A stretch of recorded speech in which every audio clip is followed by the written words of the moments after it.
जय श्री राधे, जय श्री कृष्ण। मंदिर श्री बंसी वाले महात्मा यूट्यूब चैनल की ओर से हम आप सभी भक्तों का हार्दिक अभिनंदन करते हैं। आज हम आपको सुनाने जा रहे हैं श्रीमद् भागवत महापुराण के तीसरे स्कंद के 32वें अध्याय की परम पावन कथा। इस अध्याय का नाम है धूम मार्ग और अर्चिरादि मार्ग से जाने वालों की गति का और भक्ति योग की उत्कृष्टता का वर्णन। बोल श्री राधा कृष्ण भगवान की जय। बोल श्रीमद् भागवत महापुराण की जय।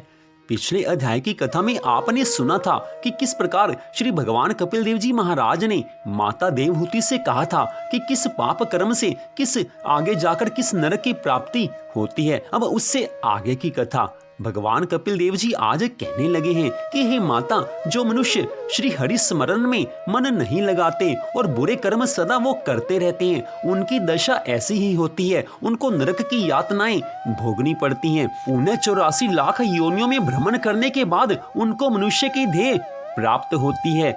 हे माता, जो मनुष्य इस जगत में सुंदर, धर्मात्मा, नीतिवान, धनवान और हरि भक्त दिखाई दे, उनके विषय में ये जानना चाहिए कि उन्होंने स्वर्ग से लौटकर इस संसार में जन्म लिया है। हे माता, इस तरह ज्ञानी लोगों को स्वर्ग तथा नरक से लौटकर आने वाले मनुष्यों को प्रत्यक्ष देखकर सब हाल मालूम हो सकता है। जिस व्यक्ति के पाप और पुण्य दोनों कर्म बराबर होते हैं, वे अपने कर्मों का फल भोगने के बाद पुनः मनुष्य योनि को प्राप्त करता है। जिस व्यक्ति का केवल पुण्य ही होता है, पाप नहीं होता, मरने के उपरांत वह देवता या गंधर्व का शरीर प्राप्त करके देवलोक या स्वर्गलोक में वास करता है। हे माता, श्री हरि भगवान की मर्जी से यह जीव देवता, मनुष्य, शूकर या कुत्ता किसी भी योनि में जन्म लेता है, सदा उसी योनि में बने रहने की इच्छा करता है। श्री हरि भगवान की कृपा के बिना उसका मन जगत से वैराग्य नहीं लेता। जिस देह को प्राणी अपना जानकर पालता पोषता रहता है, वह शरीर कभी भी स्थिर नहीं रहता। शरीर कोई भी मिले, एक ना एक दिन उसको नष्ट होना ही है। इस बात को सदा याद रखना चाहिए। मनुष्य का शरीर मिला है तो सावधानी से सदा इसको भगवान की भक्ति में लगाना चाहिए, क्योंकि मनुष्य का यह शरीर 84 लाख योनियों में भटकने के बाद मिलता है। सतोगुनी, रजोगुनी और तमोगुनी ये 3 तरह के स्वभाव होते हैं। जिस प्राणी को रजोगुण अधिक होता है, वह राजसी कर्म करने के बाद सत्यलोक को जाता है। तमोगुण अधिक होने से पाप करने वाला व्यक्ति पाताल लोक में पहुंचकर नरक के दुख भोगता है और सतोगुणी मनुष्य अपने शुभ कर्मों के द्वारा देवलोक को प्राप्त कर लेता है। हे माता, जप, तप और दान आदि शुभ कर्मों को भी राजसी, तामसी और सात्विकी इन 3 तरह का जानना चाहिए। अतएव सभी प्राणियों की गति भी 3 तरह की ही होती है। जैसा जिसका स्वभाव होता है, वैसे ही कर्म में उसका मन लग जाता है। अपने स्वभाव के अनुकूल कर्म करके यह प्राणी जगत में बार बार जन्म लेता और दुख सुख भोगता है। इस तरह उसे जन्म मरण से मुक्ति प्राप्त नहीं होती। कुएं से जल निकालने की रहट की तरह जीव की भी गति जाननी चाहिए। वह एक देह को त्याग कर अपने शुभ कर्मों को भोगने के बाद दूसरी देह में प्रवेश कर जाता है। श्री कपिल देव भगवान जी के इस प्रकार वचन सुनकर माता देवहूति कहने लगी हैं कि हे प्रभु, जब यही स्थिति है तब तो जीव का इस संसार से किसी भी प्रकार छुटकारा नहीं हो सकता है। श्री कपिल देव जी भगवान कहने लगे हैं कि हे माता, अब मैं इस जन्म मरण से छूटने का सरल उपाय तुम्हें बता रहा हूँ। तुम इसको श्रद्धा भावना से ध्यान से सुनना। सत्य बोलना, आचार से रहना, सब जीवों की रक्षा करना, प्रयोजन बिना अधिक ना बोलना, बुद्धि को नष्ट ना होने देना, बुरी संगत तथा बुरे कर्मों से दूर रहना, अपने चित्त को सदैव प्रसन्न रखना, भगवान जितना दे उसी पर संतोष रखना, किसी के धन को देखकर डाह ना करना, किसी के धन को देखकर ईर्ष्या नहीं करना, शुभ कर्मों द्वारा संसार में सुयश कमाना, किसी पर क्रोध ना करना, धर्म पूर्वक कमाई हुई आय से अपना जीवन व्यतीत करना, श्री नारायण भगवान के चरणों में भक्ति रखना, प्रेम रखना, किसी जीव को कष्ट नहीं पहुंचाना, पर स्त्री को माता के तुल्य मानना, साधु संत तथा ब्राह्मणों की सेवा करना, बड़ों की सेवा करना, माता पिता की सेवा करना, अच्छी बुरी सभी बातों को भगवान की इच्छा समझना तथा अपने धर्म और कर्म पर दृढ़ रहना, इन सब बातों को जो प्राणी मनुष्य देह पाकर करता है वह आवागमन से छूटकर इस भव सागर से पार उतर जाता है। हे माता, सबसे बड़ी बात अब मैं तुमको बताने लगा हूँ। ये जितने भी गुण हैं जिनको मैंने अभी तुम्हें बताया है, ये सब गुण सत्संग या कथा पुराण सुने बिना कभी प्राप्त हो ही नहीं सकते हैं। अगर जीवन में ये सब गुण चाहिए तो भगवान की कथा तो सुननी ही पड़ेगी। भगवान की कथा को सुने बिना ये गुण कभी जीवन में आ ही नहीं सकते। भगवान की कथा, भगवान का सत्संग, ये सब इन गुणों के लाने वाले हैं। अतः मनुष्य को चाहिए कि वे साधु संत महात्मा तथा ज्ञानी जनों का सत्संग करें, क्योंकि सत्संग के द्वारा ही मनुष्य का जीवन सुधर जाता है। सब गुण मनुष्य में अपने आप आ जाते हैं। इसलिए भगवान की कथा सुनना सबसे बड़ा परम धर्म कहा गया है। भगवान कपिल देव जी महाराज आगे कहने लगे हैं कि हे माता, मैंने तुमसे स्त्री और धन दोनों को बुरा कहा है। इससे आपके हृदय में यह संदेह प्रकट हो गया होगा कि संसार के सभी जीवों की उत्पत्ति स्त्री से तथा सुखों की प्राप्ति धन से होती है। तब इन दोनों को त्यागने से सांसारिक काम कैसे चलेंगे? तो इसका हाल मैं तुमसे कहता हूँ। हे माता सुनो, मैंने गृहस्थों के लिए स्त्री तथा धन छोड़ने के लिए नहीं कहा है। जो लोग गृहस्थ आश्रम को छोड़कर परमेश्वर के नाम पर साधु, वैरागी अथवा सन्यासी हो जाते हैं तथा जो वन या तीर्थों में रहकर श्री नारायण भगवान के ध्यान और स्मरण में अपना जीवन व्यतीत करते हैं, उन्हीं लोगों के लिए स्त्री तथा धन का निषेध किया गया है। जो मनुष्य गृहस्थ हैं तथा जो गृहस्थ आश्रम में रहकर ही श्री नारायण भगवान का भजन और स्मरण कर भव सागर से पार उतरना चाहते हैं, उन्हें अपनी विवाहिता स्त्री, चाहे वो सुंदर हो या कुरूप, अपनी धर्म पत्नी के अतिरिक्त अन्य किसी स्त्री से प्रीति अथवा प्रसंग नहीं करना चाहिए। गृहस्थ मनुष्य जितना भी धन धर्म द्वारा उपार्जित कर सके, उसमें कुछ धन परमेश्वर के नाम पर दान देकर बाकी से अपने परिवार का पालन करना चाहिए। पाप से कमाई हुई करोड़ों की इच्छा भी कभी अपने मन में नहीं रखनी चाहिए। गृहस्थ मनुष्य को उचित है कि वे प्रतिदिन देव कर्म, पितृ कर्म, श्री नारायण भगवान का पूजन और स्मरण करे और उनको भोग लगाने के उपरांत स्वयं भोजन करे। उससे श्री नारायण भगवान के कथा चरित्रों का श्रवण करते हुए अपना सारा जीवन व्यतीत करना चाहिए। जो भगवान की कथा प्रतिदिन सुनते हैं, उनके ऊपर ठाकुर जी की अनंत कृपा होती है। गृहस्थ को चाहिए कि वो यथाशक्ति साधु, संत, महात्मा तथा ब्राह्मणों को भोजन और वस्त्र का दान करे। वह जो भी यज्ञ, तप, दान, व्रत आदि धर्म कर्म करे, उसे श्री नारायण भगवान को अर्पित कर देना चाहिए। गृहस्थी मनुष्य को गृहस्थ में रहते हुए भी अपना मन सबसे विरक्त रखना चाहिए। इसके विपरीत वैरागी तथा सन्यासी मनुष्यों को संसारी सुख का त्याग कर देना ही श्रेयस्कर कहा गया है। अब तुमसे हरि भक्त गृहस्थ के लक्षण कहता हूँ, उसको ध्यान से सुनना। जिस प्रकार कमल का फूल जल में रहकर भी उससे सदा अलग रहता है, उसी प्रकार हरि भक्त गृहस्थ को उचित है कि वो गृहस्थी में रहते हुए भी अपने मन को संसारी माया से सदैव अलग रखे। जो गृहस्थ इस प्रकार का धर्म आचरण करते हैं तथा अपने हृदय में सदैव श्री नारायण भगवान का ध्यान करते हैं, वे मृत्यु के पश्चात सूर्यमंडल में होकर वैकुंठ लोक में वास करते हैं। हे माता, अब अज्ञानी गृहस्थों के लक्षण भी सुनो।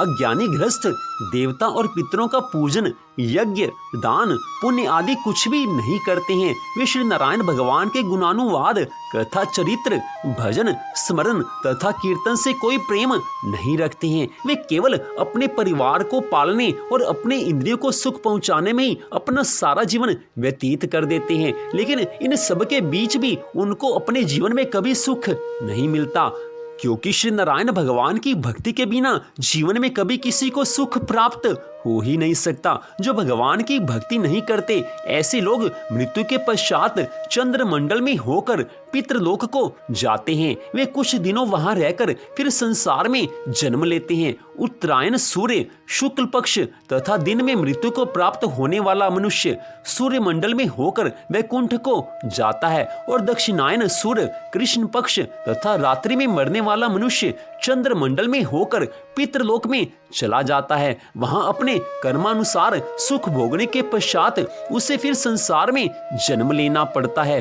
पापी मनुष्य नरक में रहने के पश्चात 84 लाख योनियों में जन्म लेकर अनेक प्रकार के कष्ट उठाते रहते हैं। जब तक मनुष्य इंद्रियों के सुख से विमुख नहीं होता तब तक उसका शरीर अंगुष्ठ प्रमाण जैसा बना रहता है और आवागमन से मुक्ति प्राप्त नहीं कर पाता है। जो मनुष्य मुक्त हो जाता है उसका वह शरीर छूट जाता है, तब उसे संसार में फिर कभी जन्म नहीं लेना पड़ता। हे माता, इसके साथ एक और बात बताने जा रहा हूँ। जो मनुष्य भगवान का भक्त है, जो भगवान की भक्ति में, भगवान की आराधना में सदा लीन रहता है, उसकी मृत्यु चाहे दिन में हो, चाहे रात में हो, चाहे कृष्ण पक्ष में हो, चाहे शुक्ल पक्ष में हो, किसी भी समय उसकी मृत्यु हो, उसको भगवान के धाम में स्थान मिलता है। जिसने अपना सारा जीवन भगवान की भक्ति में बिता दिया, उसकी मृत्यु किसी भी क्षण हो, ठाकुर जी स्वयं उसको लेने आते हैं या उसकी भावना के अनुसार भगवान के पार्षद ऐसे भक्त को लेने आते हैं, वो सीधा भगवान के धाम में जाता है। हे माता, इस बात को सच मान लो कि जो भगवान का भक्त है उसको भगवान के धाम के अतिरिक्त और कहीं नहीं जाना पड़ता। हे माता, इसके अतिरिक्त मुक्त होने के 3 मार्ग और हैं, वह भी सुनो। पहला यह कि जो मनुष्य वेद शास्त्रों में लिखे वर्ण धर्म के अनुसार अपने वर्ण के लिए उचित कार्यों को करता है और बुरे कामों से सदा दूर रहता है। दूसरा यह कि जो मनुष्य स्नेह पूर्वक श्री नारायण भगवान का पूजन और स्मरण करता है। तथा तीसरा यह कि जो मनुष्य सब जीवों में परमेश्वर का एक सा चमत्कार जानकर किसी के साथ भी शत्रुता नहीं रखता है। ये तीनों प्रकार के मनुष्य भी मुक्ति पद को प्राप्त कर लेते हैं। आज श्री कपिल देव भगवान जी ने माता देवहूति को इतनी सुंदर धर्म की चर्चा बताई है कि जिसको सुनकर हमारा उद्धार हो सकता है। अगर हम उस राह पर चल पड़े, भगवान की भक्ति की राह पर हम एक बार चल पड़े, तो भगवान की अनंत कृपा हम सब पर हो सकती है। भगवान की कृपा से कथा सुनने को मिल जाए तो इतना तो मान लेना चाहिए कि ठाकुर जी का हम सब पर कितना प्रेम है। ठाकुर जी अपने प्यारे भक्तों को कथा सुनने का अवसर देते हैं, क्योंकि मनुष्य का जीवन तो भगवान ने हमको दे दिया।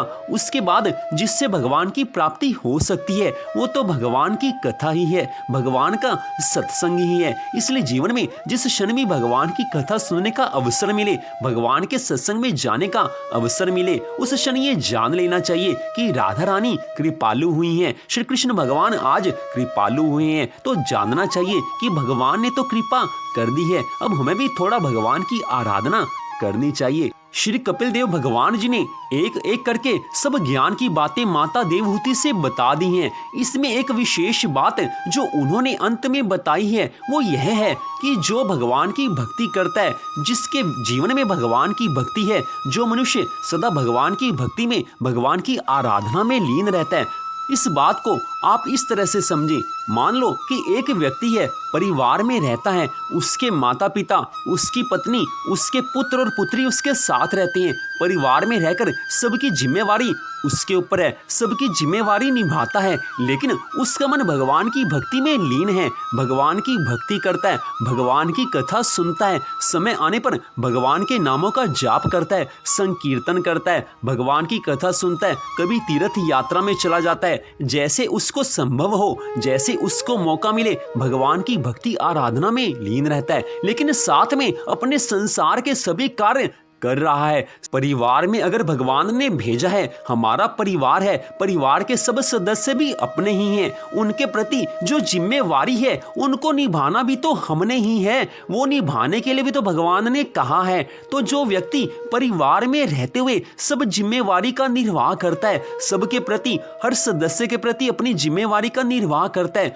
मान लो एक व्यक्ति है, अपने माता पिता के प्रति अपनी जिम्मेवारी को पूरा करता है, माता पिता की सेवा करता है, जो उनको चाहिए वो अपनी ओर से सब प्रबंध करता है। पत्नी को जो चाहिए उसकी सेवा करता है। जो पत्नी की आवश्यकताएं होती हैं उनको पूरा करता है। जो पुत्र या पुत्री की आवश्यकताएं होती हैं उनको पूरा करता है और साथ में वो भगवान की भक्ति में लीन रहता है। भगवान को सच्चे हृदय से अपना सब कुछ मानता है, अपना स्वामी मानता है। तो ऐसा ग्रस्त, ऐसा व्यक्ति एक संत महात्मा से लाख गुना बेहतर है, क्योंकि वो घर में रहकर भगवान की भक्ति करता है। घर से बाहर जाकर, तीर्थ स्थानों पर जाकर घर की मोह माया को छोड़कर भगवान की भक्ति करना तो ये संत महात्माओं का काम है। लेकिन जो व्यक्ति घर में रहकर सब जिम्मेवारियों को निभाते हुए भगवान की भक्ति करता है उनको महात्माओं से लाख गुना ज्यादा अच्छा समझना चाहिए, क्योंकि घर में रहकर, परिवार में रहकर भगवान की भक्ति करना आजकल के युग में आसान काम नहीं है। लेकिन ध्यान देना कि ये मुश्किल काम भी नहीं है। आसान काम इसलिए नहीं है क्योंकि संसार की माया किसी का पीछा नहीं छोड़ती, और मुश्किल काम इसलिए नहीं है क्योंकि परिवार में रहकर अगर भगवान की ध्यान, भगवान की भक्ति करेंगे तो भगवान परिवार को चलाने की सामर्थ्य भी तो अपने आप देंगे। सद्बुद्धि भगवान की तरफ से आती है। धन दौलत सब भगवान की कृपा से मिलता है। जीवन के सब सुख भगवान की कृपा से मिलते हैं। जिस व्यक्ति को इतना पता चल जाता है वो भगवान की आराधना को कभी छोड़ ही नहीं सकता, क्योंकि उससे पता है कि भगवान की कृपा से जीवन में सब सुख मिलते हैं। इसलिए उसका मन भगवान के ध्यान में लीन रहता है। ऐसे व्यक्ति की समय आने पर जब कभी मृत्यु होती है, चाहे वो दिन में हो, चाहे वो रात में हो, किसी काल में हो, किसी वार को, किसी पर्व को, कभी भी हो, ऐसा व्यक्ति सीधा भगवान के चरणों में जाता है। भगवान के धाम में उसको स्थान मिलता है। भगवान के गोलोक धाम में, भगवान के वैकुंठ धाम में, जहां उसका मन हो, जहां उसकी लगन हो, उस धाम में उसको स्थान मिलता है,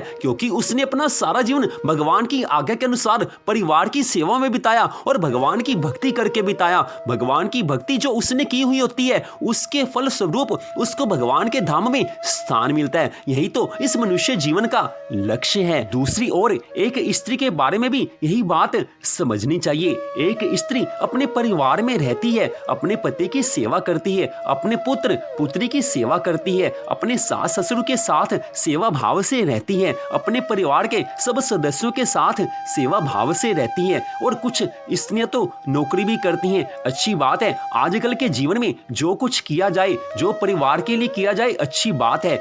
परिवार की स्थिति परिस्थिति के अनुसार जो कुछ किया जाए अच्छी बात है। ऐसी स्त्री परिवार की खुशियों के लिए अपने जीवन को लगा देती है। मान लो कोई स्त्री कोई बाहर जाकर नौकरी नहीं करती, लेकिन फिर भी वो सारा दिन अपने घर के परिवार के सदस्यों की सेवा में लीन रहती है। थोड़ा सा सोच विचार करके इस बात को आप समझ लीजिए कि एक स्त्री सुबह 4, 5 या 6 बजे जब भी उठती है, उसके बाद से रात्रि काल तक अपने परिवार के सब सदस्यों की सेवा करती है, साथ में वो ठाकुर जी की आराधना भी करती है, परिवार की सेवा करती है, परिवार के प्रति हर जिम्मेवारी को पूरा करती है, लेकिन वो भगवान की भक्ति में भी पूरी तरह से लीन होती है। जब समय मिलता है भगवान की पूरी तरह से भक्ति करती है, सारा दिन ठाकुर जी को याद करती है। इसके बदले में ठाकुर जी की उसके ऊपर अनंत कृपा होती है। परिवार को चलाने की जिम्मेवारी इतनी बड़ी होती है कि वो ठाकुर जी की कृपा के बिना पूरी हो ही नहीं सकती। ठाकुर जी ऐसी स्त्री पर,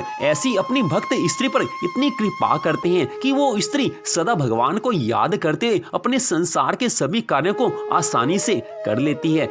ठाकुर जी ने तो स्पष्ट कहा है कि हर स्त्री में मां लक्ष्मी का वास है, हर स्त्री में लक्ष्मी मां का वास है। घर में पुत्री है उसमें लक्ष्मी मां का वास है, घर में पत्नी है उसमें लक्ष्मी मां का वास है, घर में बहन है उसमें लक्ष्मी मां का वास है, घर में कोई भी स्त्री है उसमें लक्ष्मी मां का वास होता है। ऐसे हमारे ठाकुर जी स्वयं कहते हैं। जब ठाकुर जी हर स्त्री में लक्ष्मी मां का वास समझते हैं, चाहे वो माँ हो, चाहे वो पत्नी हो, चाहे वो बेटी हो, चाहे वो बहन हो, हर स्त्री में माँ का वास है, लक्ष्मी माँ का वास है, तो सबकी सेवा करना हमारा भी तो धर्म है। सब में लक्ष्मी माँ का वास समझकर सबसे अच्छा व्यवहार करना सब पुरुषों का भी कर्तव्य बनता है। तो बात यह हो रही है कि जो स्त्री अपने सभी धर्म को निभाती हुई भगवान की आराधना करती है, भगवान की भक्ति करती है, उसके ऊपर माँ लक्ष्मी की तथा ठाकुर जी की अनंत कृपा होती है। सारा जीवन एक स्त्री ने अपना परिवार की सेवा में लगा दिया, भगवान की आराधना में लगा दिया। तो उस स्त्री की जब अंतिम सांस निकलने का समय आएगा, जब समय आने पर उस स्त्री को इस संसार से वापस जाना होगा, उस समय आप इस बात को सच मान लीजिए। श्रीमद् भागवत महापुराण की कथा स्पष्ट कहती है कि ऐसी स्त्री जो संसार के प्रति अपने फर्ज को पूरा करती है, साथ में भगवान की भक्ति पूरी सच्ची लगन से, पूरी श्रद्धा भावना से करती है, ऐसी स्त्री को मृत्यु के समय लेने भी भगवान स्वयं आते हैं या फिर भगवान के पार्षद आते हैं। जैसी स्त्री के मन में भावना रही हो, उसी हिसाब से उसको भगवान के पार्षद लेने आते हैं या ठाकुर जी स्वयं ऐसी स्त्री को अपने धाम में लेकर जाते हैं। ऐसी स्त्री की मृत्यु चाहे किसी क्षण में हो, चाहे वो दिन में हो, चाहे रात में हो, चाहे कृष्ण पक्ष में हो, चाहे शुक्ल पक्ष में हो, चाहे एकादशी के दिन हो, चाहे द्वादशी के दिन हो, किसी भी दिन हो, ऐसी स्त्री को लेने भगवान स्वयं आते हैं या भगवान के पार्षद आते हैं। उसको भगवान के धाम में स्थान मिलता है। जिस स्त्री भक्त ने अपना सारा जीवन परिवार की सेवा में और भगवान की आराधना में बिता दिया, उसके ऊपर भगवान की कृपा नहीं होगी तो फिर किसके ऊपर भगवान की कृपा होगी? जिसने सारा जीवन भगवान की भक्ति में लगा दिया, उसको तो भगवान अपनी सर आंखों पर बिठा लेते हैं। ऐसी स्त्री को भगवान के धाम में निश्चित ही सबसे पहला स्थान मिलता है। हमारे हिंदू धर्म के ग्रंथों में ऐसी स्त्री भक्तों के बारे में बताया गया है कि जिन्होंने भगवान की आराधना करके भगवान को प्राप्त किया है। ग्रंथ भरे पड़े हैं, ऐसे प्रमाण अनगिनत हैं कि जहां पर बताया गया है कि स्त्री भक्तों ने भगवान को कैसे प्राप्त किया है। इस बात को भी आज आप समझ लीजिए कि एक स्त्री अगर भगवान को प्राप्त करती है तो वो 2 कुलों का उद्धार करती है। अपने पिता के कुल का भी ऐसी स्त्री उद्धार करती है और अपने पति के कुल का उद्धार भी ऐसी स्त्री करती है। इसलिए अगर परिवार में स्त्री कोई भगवान की भक्ति करना चाहे तो उसको विशेष रूप से सहयोग करना चाहिए, क्योंकि स्त्री के ऊपर, लक्ष्मी के ऊपर सारे घर की खुशियां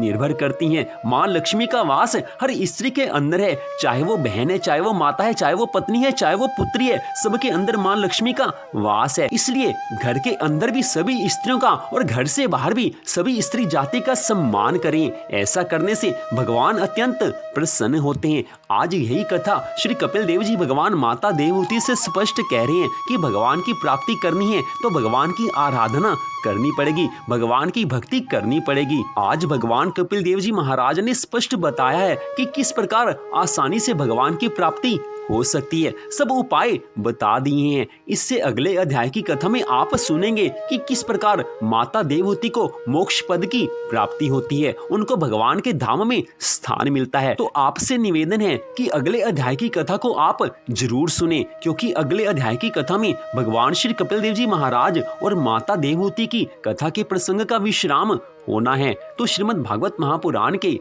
3रे स्कंद के 32वें अध्याय की इस परम पावन कथा को सुनने के लिए आप सबका हार्दिक धन्यवाद। भगवान श्री राधा कृष्ण जी की श्रीमद् भागवत महापुराण की कृपा सदा सर्वदा आप सब पर, आपके परिवार पर बनी रहे। इसी मंगल कामना के साथ जय श्री राधा रानी सरकार की, जय श्री कृष्ण भगवान की, जय श्रीमद् भागवत महापुराण की, जय श्री सुखदेव जी महाराज की, जय श्री कपिल देव जी भगवान की।